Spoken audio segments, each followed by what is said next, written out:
구독, 알림 설정까지 부탁드립니다. 오늘도 우리 사는 이야기 찾아주셔서 감사합니다. 사연자분이 보내주신 이야기 시작해볼게요. 돌이켜보면 누군가에게 한 번도 사랑받지 못했던 인생인 것 같아요. 내가 누구를 위해 싸웠는지, 뭘 위해 숨쉬며 살고 있었는지. 돌이켜보면 참으로 비루했던 인생인 것 같습니다. 제가 30살이었던 시절이었죠. 뭐 그 이후로 시간이 많이 가지도 않았습니다. 얼마 안 되었네요. 여튼 30살의 난생 처음으로 피를 토했습니다. 병원에 가보니 위암이라고 하더군요. 큰 병원을 가봐야 한대요.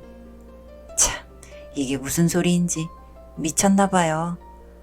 평생 별탈 없이 감기에도 잘 걸리지 않던 제가 이 나이에 그런 게 걸리다뇨. 의사 선생님께 진찰 결과를 받은 내내 멍하게 있었습니다. 집으로 가는 길에도 전 멍하게 있었을 뿐이었죠. 현실감이 없었으니까요. 말도 안 돼. 같은 말만 반복하면서 헛웃음조차 나지 않더군요. 그러다가 돌부리에 걸려 넘어진 게 수억 번이나 될걸요. 집에 돌아가서 남편에게 어떻게 알려줘야 하는지 감도 안 잡혔습니다. 그냥 멍하니 집에 들어오고 멍하니 신발 벗고 소파에 반쯤 기댔습니다. 그런 제 모습이 조금 우스웠나 봐요. 남편이 장난스레 다가와 어깨를 툭툭 치며 농담을 던졌어요. 웃음은 나지 않았고 헛웃음만 몇 번 흘렀습니다. 숨을 몇 번 깊게 내뱉고 나 암 걸렸대 라고 말하니까 순간 정적이 오더라고요.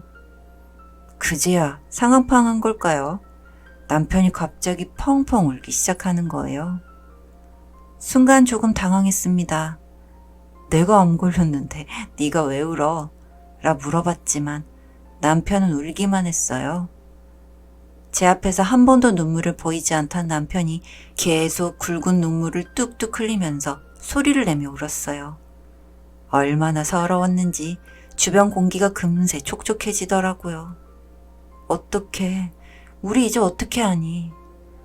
남편이 울다 드디어 입을 떼고 처음으로 한 말이 그거였습니다. 그 말을 듣고서야 가슴이 쿵 하고 내려앉더라고요. 통보를 받았을 땐 제가 암을 얻었다는 게 너무 와닿지가 않았나 봐요. 남편 입에서 직접 그 말을 들으니 점점 현실적으로 받아졌는지 저도 모르게 울기 시작했습니다. 저희 집은 찢어지게 가난했어요. 오직 가난했으면 아이 하나 가질 엄두도 못하겠어요. 처음 남편을 만났을 때 저희 둘 다 부모로부터 물려받은 게 빈문서 말고는 아무것도 없었거든요.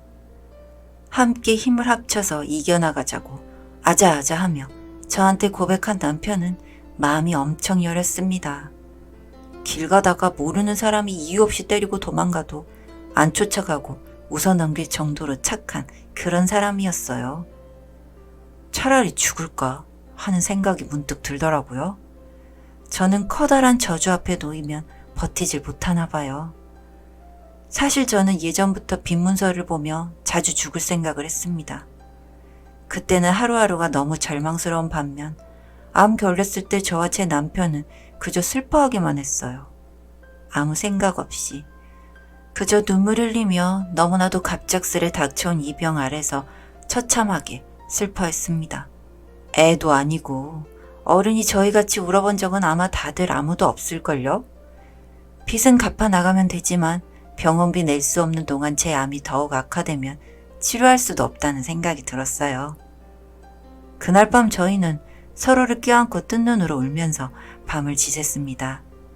아침이 되니까 베개가 온통 푹 젖어 있더라고요. 그렇게 한바탕 내리 울고 나니 덕분에 저도 남편도 지쳤고 자연스레 스르륵 무너져 잤습니다. 그때 남편한테서 전화 한 통이 왔는데 남편이 전화를 받는 동안 저는 일어나지 못하고 눈뜨고 듣기만 했어요. 시아버지에게서 걸려온 전화였습니다. 제가 암 걸렸다는 사실을 전달해 주었는데 시아버지께서 지금 확인하신 모양이더군요. 전화를 들어보니 도망쳐, 이혼해, 버려라 같은 말만 띄엄띄엄 들려오더라고요. 순간 듣고 있던 저도 제 자신이 너무 비참하다 느껴지더군요. 이때 사람이 얼마나까지 처참해질 수 있는지 알 수 있었던 것 같아요. 이제 몸도 제대로 가누지 못하는 병에 걸린 저를 남편이 뒷바라지 해주겠죠? 아니요, 안 돼요, 절대. 제발, 그것만은 안 돼요. 인생의 절반을 빚 갚는 데 쓰는데 나머지 절반은 저를 위해서 쓰게 할 수는 없었어요. 남편이 너무 불쌍하잖아요. 그때 결심을 했습니다. 저는 다음날 밤에 남편 몰래 약을 왕창 사고 유서를 쓰고 문을 잠갔습니다. 그리고 이제 약만 먹으면 되는데 손이 떨려서 움직이질 못하겠더라고요. 남편이 집에 도착하니까 문을 열고 나가 또다시 펑펑 울었습니다. 죽고 싶다고. 너무 힘들어서 죽고 싶다고. 일 나갔다 이제 들어왔는데 또다시 절 위로해야 할 처지에 놓인 남편을 신경 못 쓴 채 계속 매달렸죠. 다시 보니 저는 참 나쁜 년이었던 것 같아요. 남편도 눈물이 났나 봐요. 저 아인 참 어쩔 수 없는 부부인 것 같아요. 제 눈물을 닦아주면서 울지 말라면서 눈물을 흘리니까 감정이 또 팍 터지더라고요. 그래서 또다시 눈물 한바탕 했죠. 서로가 서로를 사랑하는 걸 아니까. 그리고 서로가 서로에게 희망이 될 수 없으니까 더더욱 슬펐던 것 같습니다. 남편이 저를 안고 침대로 가자 아까 먹으려던 수면제가 놓여 있었고 그걸 본 남편은 또다시 울음을 터뜨렸습니다. 정말이지 울변 남편 아닌가요? 도대체 왜 그리 쓸쓸하게 가려고 하냐고, 왜 자기를 두고 먼저 가려 하냐고 따지듯이 저를 꽉 붙들면서 한참 동안이나 손을 놓지 않았습니다. 아마도 불안했을 거예요. 저만큼이나. 아니 저보다 더더욱. 저도 그제서야 남편이 저 없이 혼자 살아가는 게 더 잔인하다는 생각이 들었어요. 그래서 또 울었습니다. 원래 잘 안 우는 여자인데 그때 제 평생의 눈물을 다 쏟은 것 같다는 생각이 들었어요. 저는 꺼이꺼이 울면서 남편 품에 파고 들어갔고 그런 저를 남편은 잘도 보듬으면서 위로해줬죠. 저희는 울고 울고 또 울고 울고 싶지 않을 때까지 울었습니다. 드디어 진정되었을 때쯤이 새벽 3시였을 거예요. 남편이 저한테 말했어요. 버텨보다가 나중에 같이 떠나자고 말이죠. 절대 혼자 가게 두지 않겠다며 남편은 저에게 그렇게 밤새 이야기를 해주었습니다.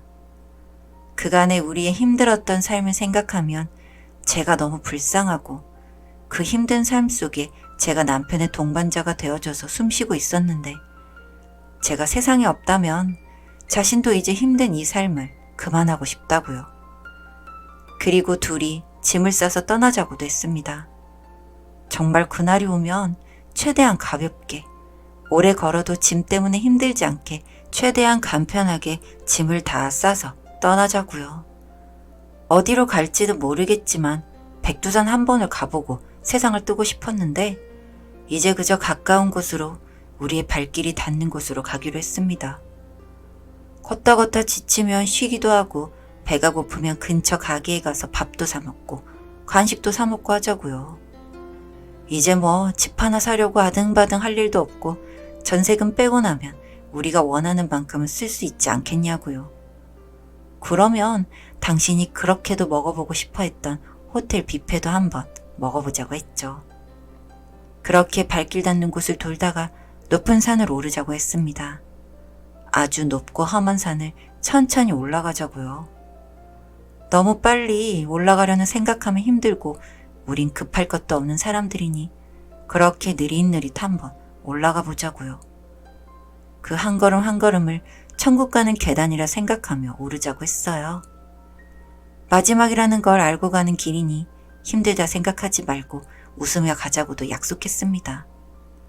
어쩌면 이건 진정한 해피엔딩이 아니겠냐고도 했죠. 우리가 영원히 함께 사랑하는 길이 될 테니까요. 그렇게 올라가는 동안 불안한 마음이 들 때면 서로를 안아주고 다독여가며 갈 것이고 항상 가난하고 힘들게만 살아왔던 저에게 그나마 유일하게 선택할 수 있었던 이 남자였으니 같이 가는 그 길이 참 행복할 것 같았습니다. 산 정상에 도착하면 우리 마음껏 노래도 하고 춤도 춰보려고요. 밤 늦게까지 소란을 피워도 아무도 방해하지 못하겠죠. 그러다 졸리면 서로 껴안고 자고 일어나서 산을 오르고를 반복하며 아마도 지쳐있겠지만 그래도 괜찮아요. 저에겐 남편이 있고 남편에게는 둘도 없는 제가 있으니까요. 아마도 우린 서로를 껴안고 있지 않을까 하며 이야기를 했습니다. 그렇게 정리를 해보자고 하더군요. 혼자 사는 정리가 아닌 같이 하는 정리 말이죠. 만약 누군가가 우리를 뭐라고 하고 나무란다고 해도 저도 남편도 기죽지 않을 자신이 있습니다. 어디선가 어렴풋이 들어본 명언이 있어요. 내 삶은 내 것이듯이 나의 죽음 또한 온전히 나의 것이다. 얼마나 깊은 말인지 모르시죠? 저도 죽음의 문턱에 가야 깨달을 것 같은 명언이에요. 그런 이야기를 나누는데 저와 함께하겠다는 남편을 말리고 싶은 생각이 없더군요. 그 사람이 살아온 세월을 아니까요. 누구에게 말할 수도 없는 밑바닥까지 가였던 그 사람의 삶도 하루하루 죽지 못해 살던 그 사람을 아니까 우리같이 불쌍한 인생 또 만들지 말자며 이세도 만들지 않았던 저와 남편이었으니까요. 그래서 말릴 수 없겠더군요. 물론 앞으로 남은 얼마 안 되는 시간 동안 제 생각이 바뀔지도 모르겠지만 지금은 그렇네요.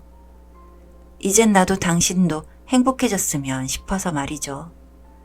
그 이야기를 끝으로 저희 부부는 그렇게 또 살아내고 있습니다.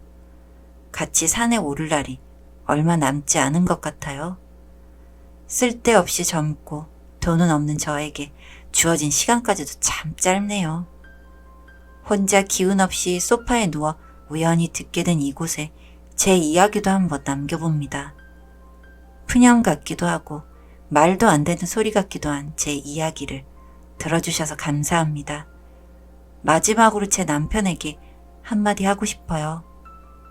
내 사랑, 다음 생에도 내 남편이 되어줘. 다음 생에도 날 사랑해줘. 그때가 되면 우리는 우리에게도 웃는 날이 오지 않을까? 사연은 여기까지였고요. 우리 사는 이야기 시청해주셔서 감사합니다.